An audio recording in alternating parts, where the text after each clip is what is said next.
So hello viewers, daily ज्ञान के एक और वीडियो में आपका स्वागत है। और आज हम वापस से बात करने वाले हैं ओमिक्रॉन वायरस की। देखो, जब पहली बार ओमिक्रॉन वायरस की न्यूज़ जब मैंने यहाँ पर डाली थी, उसके बाद जो बेंगलोर में 3 साउथ अफ्रीका के कोरोना पॉजिटिव पेशेंट्स आए थे, उनकी जीन सीक्वेंसिंग हुई थी। और सीक्वेंसिंग होने के बाद पता चला था कि उनके अंदर जो कोरोना वेरिएंट था वो ओमिक्रॉन वायरस नहीं था, बल्कि उनके अंदर डेल्टा और डेल्टा प्लस वेरिएंट था। आज की वीडियो में मैं आपको बताने वाला हूँ कि डेल्टा वेरिएंट और ओमिक्रॉन वायरस में क्या डिफरेंसेस हैं, और ओमिक्रॉन वायरस एक तरीके से डेल्टा वायरस से थोड़ा सा ज़्यादा अच्छा कह सकते हैं, मतलब इतना ज़्यादा नुकसान नहीं करता है।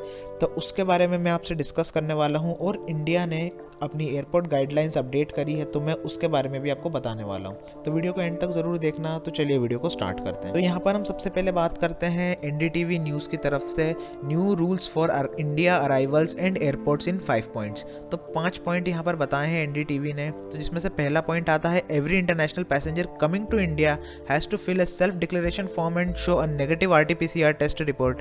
दे can't enter India if any of this two condition are not fulfilled. जो भी कोई टूरिस्ट या फिर कोई जो रिटर्न नहीं होता है, फॉरेन रिटर्न नहीं होता है, उसको अपना नेगेटिव आरटीपीसीआर टेस्ट तो कराना ही पड़ेगा। वहीं पर एयरपोर्ट पर उसका एक सेल्फ डिक्लेरेशन फॉर्म भी दिया जाएगा। उस सेल्फ डिक्लेरेशन फॉर्म में उसको अपने पूरे डेटा और एक चार्ट भरना रहेगा, जिसमें उसको बताना होगा कि कोई उसके पास्ट सिम्टम्स वगैरह नहीं होते हैं। और अगर कोई टूरिस्ट या फिर रिटर्नी हाई रिस्क नेशन से आते हैं, जैसे कि साउथ अफ्रीका हो गया या फिर इजराइल हो गया या फिर कुछ यूरोपियन कंट्रीज जहां पर ये फैला है, तो उनको आरटीपीसीआर सैंपलिंग देने के बाद इंडिया के अंदर आना पड़ेगा। मतलब आफ्टर रीचिंग इंडिया उनको तो आरटीपीसीआर टेस्ट तो देना ही पड़ेगा, लेकिन अगर वो वहां से आते हैं तो उनके अप्रूवल के बाद ही वो आएंगे। और anyone found positive will be quarantine and the samples will be sent for genome sequencing, a method that check up the makeup of an organism.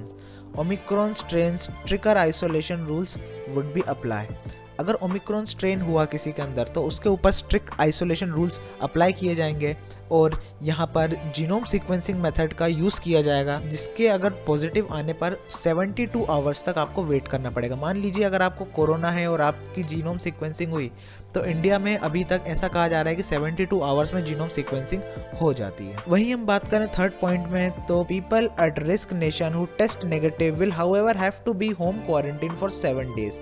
They will be tested again on day 8. अब देखो, जो high risk nation से आते हैं उनको quarantine तो रहना ही पड़ेगा 7 days तक, क्योंकि ओमिक्रॉन वायरस की एक कैपेबिलिटी ये है कि इसके अंदर आपको कोई सिम्टम देखने को नहीं मिलेंगे। यानी कि आप शुरू के 7 दिन हो सकता है बिल्कुल हेल्दी रहो, आपको फीवर भी नहीं आएगा, आपको फैटिगनेस भी नहीं होगी, लेकिन फिर भी आप इन्फेक्टेड रह सकते हो। वहीं पे डे 8 पर देखा जाएगा, अगर डे 8 पर भी आपकी रिपोर्ट नेगेटिव आती है तो आपको अलाउ कर दिया जाएगा कंट्री में फ्री घूमने के लिए। अब बात करें अगले पॉइंट की, तो there will be random sampling of people for RT-PCR test if they are arriving from nation considered not at risk. However, the samples of anyone found positive will be sent for genome sequencing and person will be quarantined. देखिए, genome sequencing से ही आपको पता चलेगा कि उसके अंदर virus कौन सा वाला था, अल्फा था, लैम्बडा था, डेल्टा था या फिर ओमिक्रॉन था। Those coming from countries not at risk and whose samples have tested negative have been advised to monitor themselves closely for at least 2 weeks. अब मान लीजिए कि आप ऐसी किसी कंट्री से वापस ट्रैवल बैक कर रहे हो जो नॉट एट रिस्क स्टेज पर है, तो भी आपको अपनी सेल्फ मॉनिटर रखना पड़ेगा 2 वीक्स के लिए, क्योंकि आप किसी एसिम्टोमेटिक पॉजिटिव के कांटेक्ट में आ सकते हो इस दरमियान। तो ये आपकी एक्स्ट्रा प्रोटेक्शन के लिए ये गाइडलाइंस दी गई हैं। वहीं अब हम अगर ग्लोबल न्यूज़ की बात करें, तो France is facing the 5th wave of corona virus and recorded more than 31,000 cases on Sunday. अभी गुजरे हुए संडे में 31,000 केसेस मिले हैं। वहीं पर देखा जाए तो ओमिक्रॉन जो था वो इजराइल, हांगकांग, बेल्जियम, ये पहली कंट्रीज थी जिसमें जल्दी वो ओमिक्रॉन वायरस फैल गया है। वहीं पर देखें तो south Africa, Botswana, Belgium, Hong Kong, Israel, UK, Netherlands, Germany से एक पेशेंट इंडिया आया था, उसको भी कोरोना पॉजिटिव था, लेकिन उसको अभी जीनोम सीक्वेंसिंग के लिए भेजा गया है और उसकी अभी तक कंफर्मेशन नहीं हुई है कि उसको कौन से वेरिएंट कोरोना का इन्फेक्ट किया है। वहीं पे चेक Republic, Austria, Denmark, Australia, Italy, Canada, France, तो आप देख सकते हो 3 से 4 दिन के अंदर इतने सारे कंट्रीज को ये फैल चुका है। और तो आप इससे अंदाज़ा लगा सकते हो कि कितनी तेज़ी से फैलता है। लेकिन एक बात मैं आपको ज़रूर बताना चाहूँगा, ये भले ही इसका इन्फेक्शन स्पीड बहुत ज़्यादा हो, लेकिन इसमें एक अच्छी न्यूज़ हमको सुनने को मिली है जो कि मैं भी आपको दिखाने वाला हूँ। तो यहाँ पर हम न्यूज़ 18 की ये न्यूज़ है जिसमें उन्होंने बोला है कि Omicron Covid variant which is initiating lockdowns and travel bans across the globe may not actually be all bad news. The mutation first reported to the World Health Organization South Africa is apparently registered as very mild cases reports से। तो जितनी भी reports आई हैं अभी तक south Africa में, और वो जितने भी उनको ओमिक्रॉन वायरस से इन्फेक्शन हुआ है उनके अंदर बहुत ही ज़्यादा माइल्ड केसेस देखने को मिले हैं।